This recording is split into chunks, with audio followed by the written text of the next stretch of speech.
Indonesia Merdeka! Halo, saya Nelti Manamuri, reporter Tribun Manado yang bertugas di wilayah paling utara NKRI.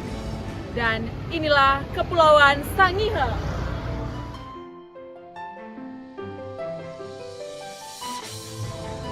Kabupaten ini merupakan induk pemekaran dari Kabupaten Kepulauan Talaut dan Kabupaten Kepulauan Sitaro. Kabupaten Sangihe memiliki luas wilayah 736 km persegi dengan jumlah penduduk 139.262 jiwa menurut data tahun 2020. Ibu kota Kabupaten Kepulauan Sangihe adalah Tahuna. Jalur laut menjadi akses penghubung dari Tahuna ke Manado, ibu kota Provinsi Sulawesi Utara. Jika naik kapal laut dari pelabuhan Tahuna ke pelabuhan Manado bisa ditempuh sekitar 9 jam. Tiap hari ada rute kapal yang melayani penumpang pergi dan pulang dari Tahuna ke kota Manado. Harga tiket mulai dari Rp200.000 hingga Rp400.000 per orang. Kabupaten Kepulauan Sangihe yang saya tempat saat ini terletak di antara Pulau Sulawesi dengan Pulau Mindanao, Filipina. Wilayah kabupaten ini meliputi 3 klaster, yaitu klaster Tatuareng, klaster Sangihe, dan klaster perbatasan yang memiliki batas perairan internasional dengan Provinsi Davao del Sur, Filipina. Salah satu pulau terdekat dengan Filipina yang masuk di wilayah Kabupaten Kepulauan Sangihe adalah Pulau Marore. Dari Pulau Marore, kita bisa melihat Pulau Mindanao di Filipina dengan jelas. Jumlah penduduk di Pulau Marore berdasarkan data BPS tahun 2022 yakni sebanyak 1.680 orang. Perjalanan dari kota Tahuna ke Pulau Marore kurang lebih 15 jam naik kapal. Itu pun tidak setiap hari ada kapal yang melayani rute keberangkatan ke Marore. Sementara jarak dari Pulau Marore ke Pulau Mindanao hanya sekitar 3 jam jika naik kapal. Jadi, masyarakat Pulau Marore lebih dekat ke Mindanao di Filipina daripada ke Tahuna, ibu kota Kabupaten Kepulauan Sangihe, Sulawesi Utara. Karena kedekatan geografis antara Kepulauan Sangihe dengan Mindanao di Filipina menyebabkan populasi masyarakat Filipina di Sangihe cukup banyak. Begitupun sebaliknya di Mindanao, Filipina, tak sedikit asal Sangihe. Karena kedekatan ini pula, kerap nelayan-nelayan asal Filipina berlabuh di Pulau Marore.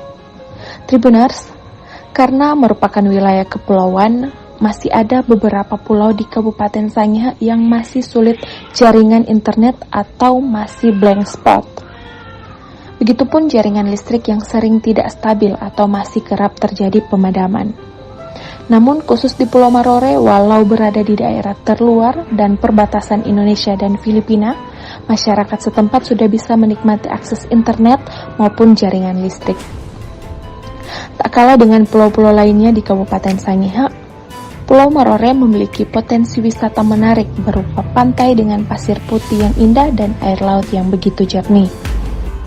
Tribuners, seperti daerah lain, Kabupaten Sangihe juga memiliki banyak destinasi wisata pantai seperti Pantai Penenuareng dan Pantai Embuhanga dan pantai-pantai lainnya. Namun, ada satu potensi wisata di Sangihe yang tak dimiliki daerah lain. Potensi wisata dimaksud adalah wisata gunung api bawah laut.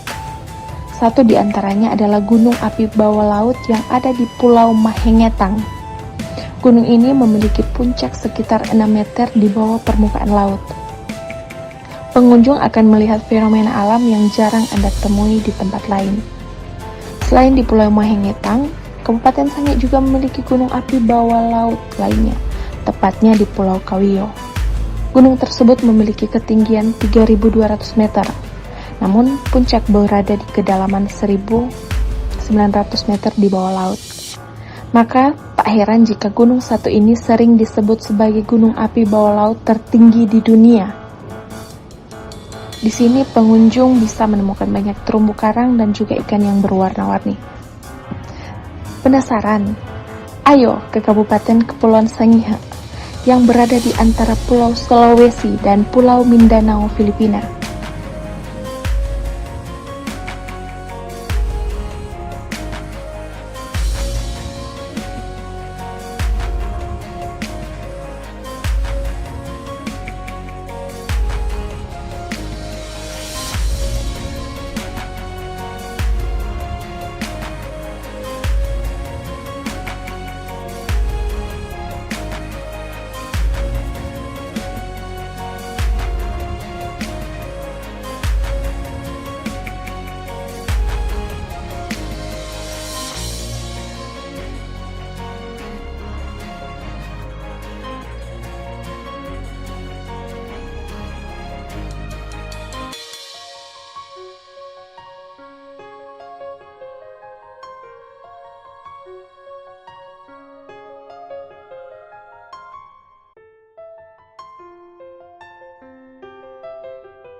Tribuners, demikian saya Nelti Manamuri melaporkan dari Kabupaten Kepulauan Sangihe, Sulawesi Utara. Merdeka!